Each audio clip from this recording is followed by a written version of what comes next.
Hi there guys, and welcome to Cooking with Cooke in the world's smallest kitchen.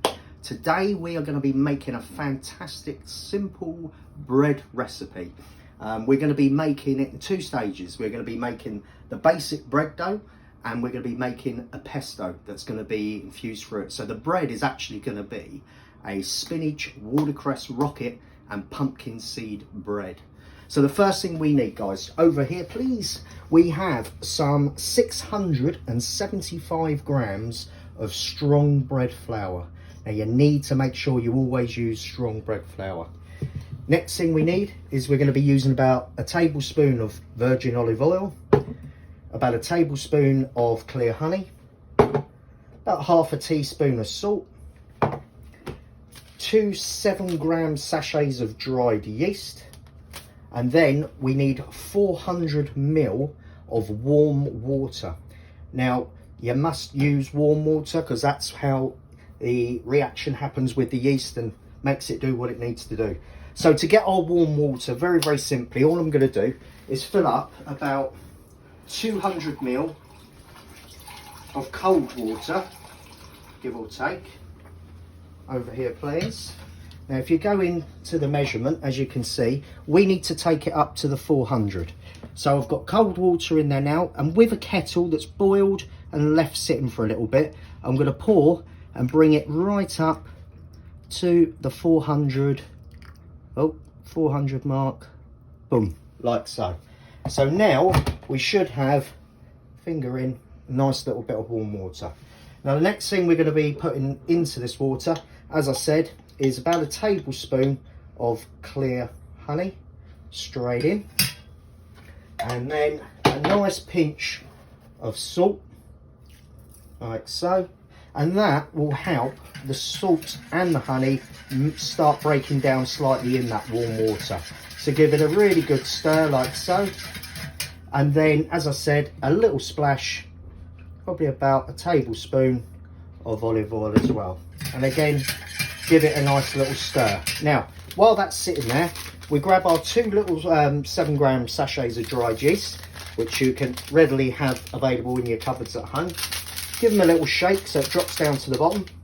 Use the scissors, cut the tops off. Now into the bowl here, all we do with our hand, now there's no fancy machines here today, we're doing it all traditionally, making the bread by hand. So make sure you have nice clean hands. So in you go into the flour, the strong bread flour, make a nice little well like so, and then sprinkle in your 14 grams of dried yeast. And then very simply, we grab our liquid, giving it a nice final last stir, and pour it straight over the yeast in the bowl. And it will break over your little well, don't panic.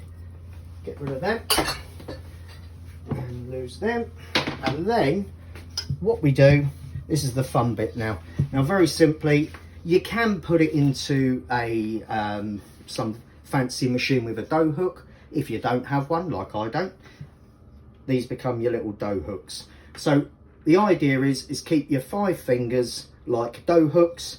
In it goes into your bread dough and start moving it around like so. And as you can see, I'm making this in a nice big bowl as well to hopefully limit the amount of mess.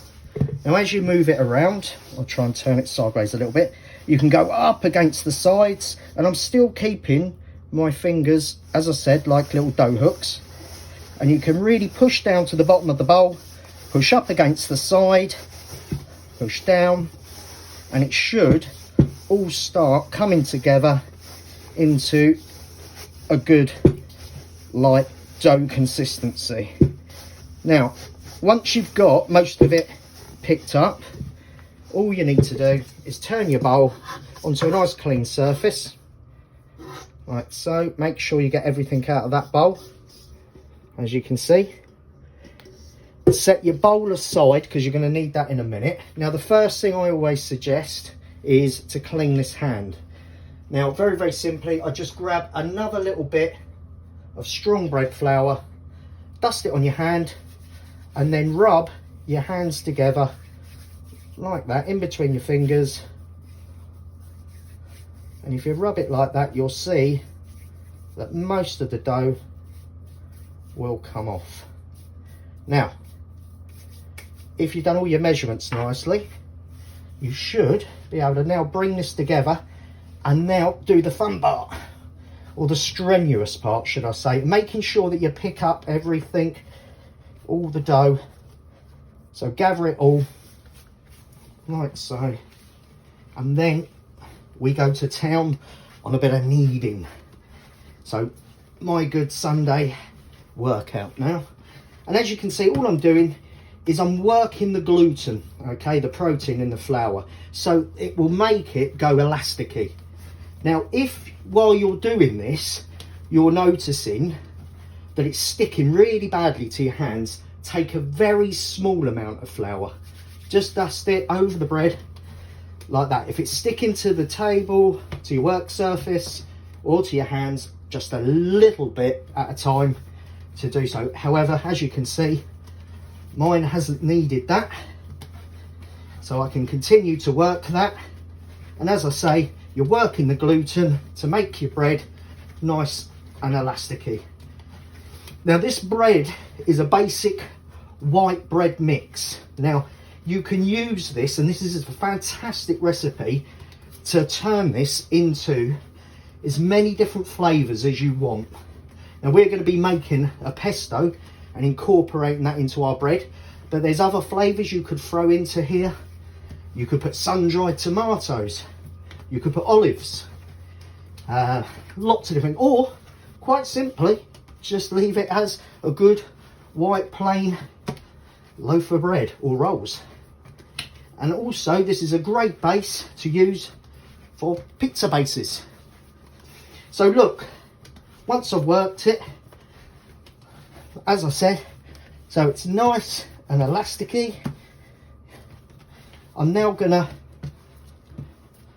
ball it up like so into a nice little bowl and place my dough back in the bowl. And then what I'd like to, some people put a damp tea towel over this so that it can prove in a warm area. I like the good old trusted cling film. So I cling film the bowl and I go over it like so, starving it of oxygen, giving it a nice bit of warmth, and then you leave this for a good 30-35 minutes in a warm area. So come back in a bit. Right guys, okay, so the next step is to make our pesto.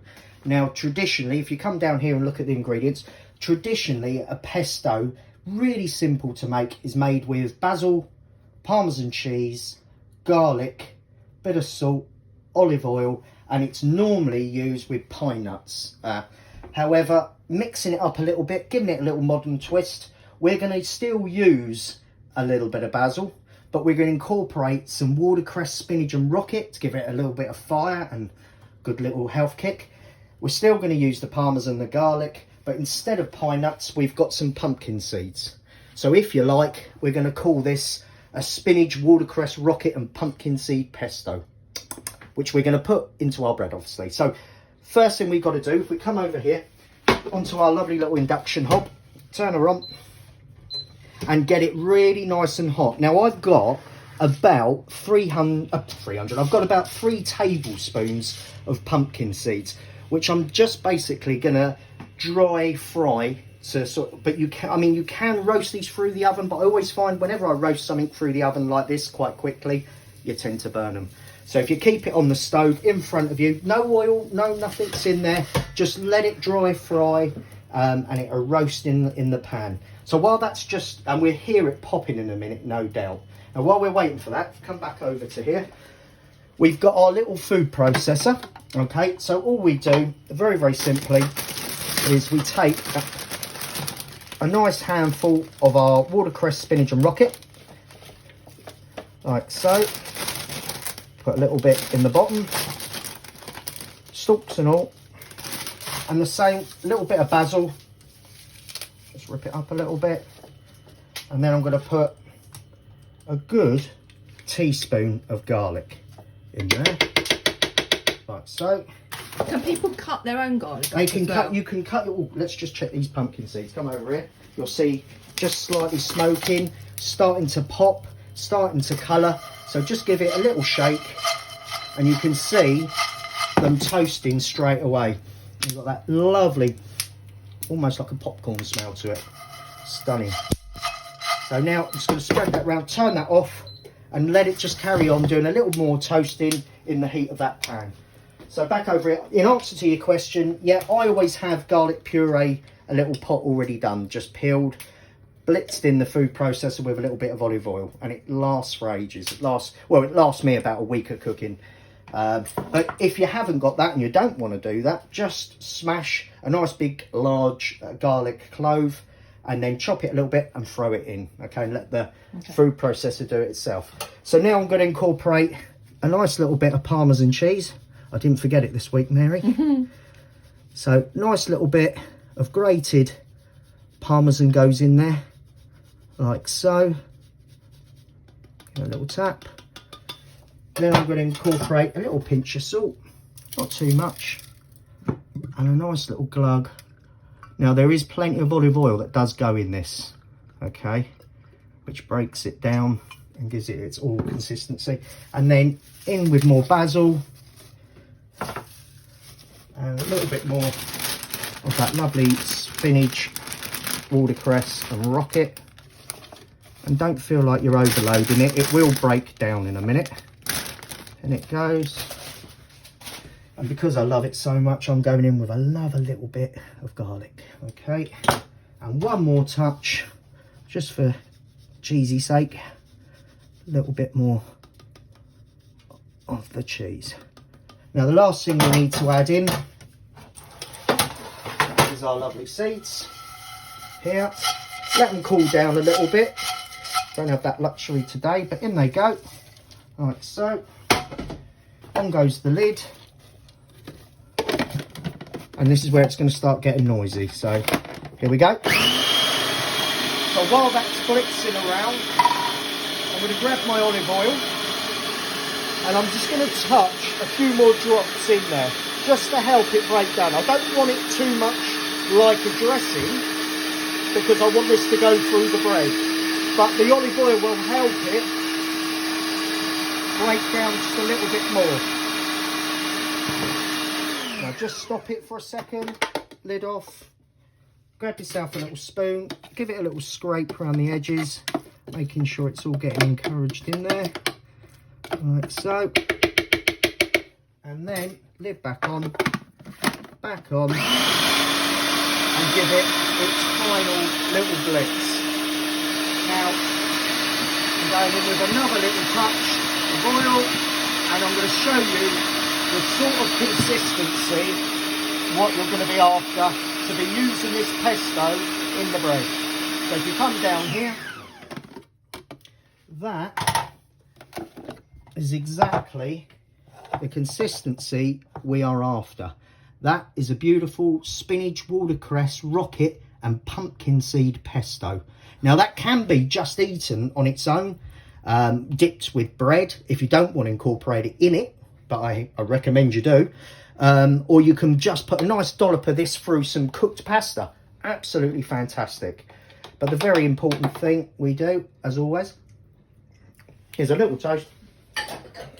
Oh, stunning. Now, season it up a little bit if you think it needs a little bit more salt to bring all the flavours. But remember, the Parmesan's quite salty. You only need a little pinch to enhance the flavours. And this then can be scooped out, could go into something like an empty jam jar that you've washed out. You can fill it up in the fridge and use it for a multitude of all different things in cooking. But we're going to set this aside now. And when the bread is proved, we're going to be incorporating them together. See you in a minute.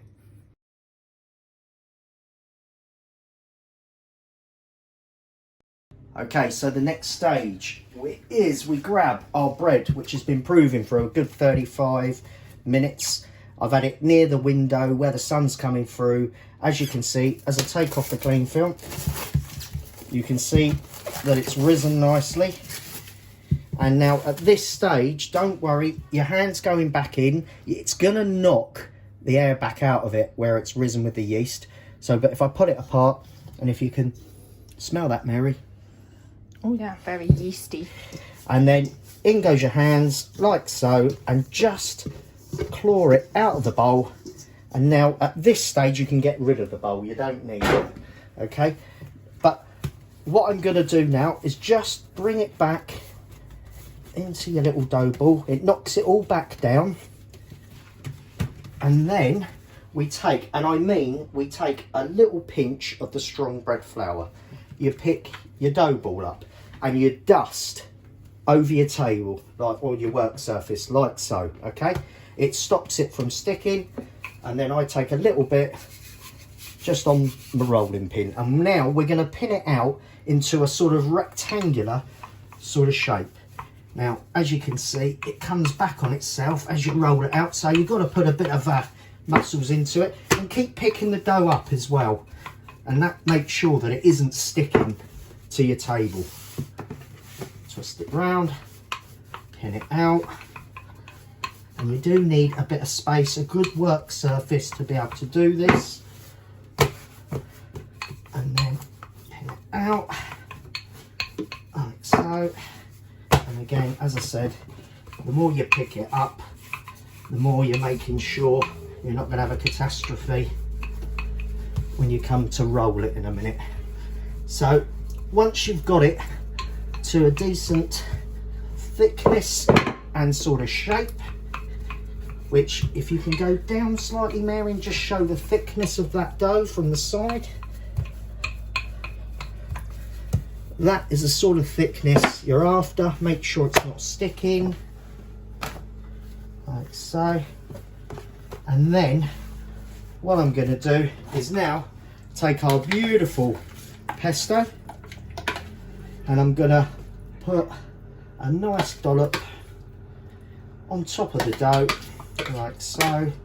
Now you don't have to add all of it, or you can be like me and add all of it, but you can add smaller amount if you don't want it really in flavouring the bread and overtaking it so much. But this is the showpiece, and this is what the flavour is of this bread, so that's why you'll see me putting most of it, if not all of it, on the bread. I'm going to leave just a little gap along here, so it helps when I roll it in a minute to seal it off. But spread it all out like so, and that absolutely stunning smell. Can you smell it? Mm-hmm. Absolutely beautiful. So once you've spread it out quite evenly like so, then all you're going to do is pick your bread up and fold it like so. This is where it gets a little messy, but we almost want to make a sort of Swiss roll effect, like so, and keep working your way down it as you twist it. And don't worry if it oozes out and makes a mess. That's part of the fun, like mine has. So when you get to that bit, give it a nice little squeeze. Take yourself a little bowl, and using your hands like that, take that last little bit off, wash your hands, and then all I'm going to do is a final roll, totally over, like so.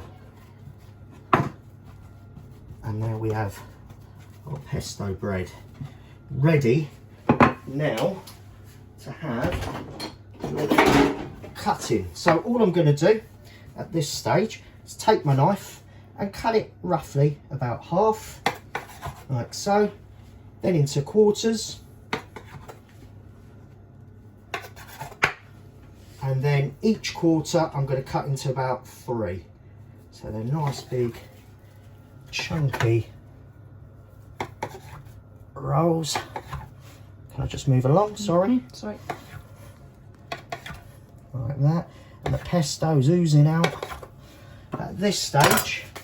Now what you need to do is prepare your baking sheet for this, and very simply all I take is a little bit of olive oil, nice little splash of olive oil on your sheet. Get your pastry brush or your hand and give it a nice wipe over the sheet like so.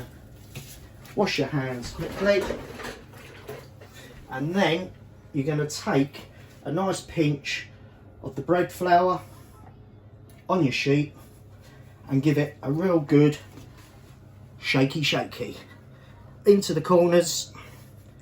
And the reason you do this, and this is what a lot of bakers do, they prepare, this is to stop the bread from sticking to your sheet. Take it over to your bin, just give it a little dusting off like so, and there you have your prepared baking sheet for baking your bread on. And that's where you get that sort of lovely, sort of on the bottom of your bread, the sort of floury sort of base. Okay, so now I just put my baking sheet down, and then I'm going to pick nice and rustically, pick up each little roll and place it on my baking sheet. Now normally when you're doing rolls you try and space them a little bit so they bake better, but the whole point of this is that it's a big old sort of bread loaf that all sort of cooks together, and there's no set way of arranging, just put it on like so. Look at that, beautiful. Place like that. Give it a little pat down if it needs it, like so. And then the last few on there. Beautiful.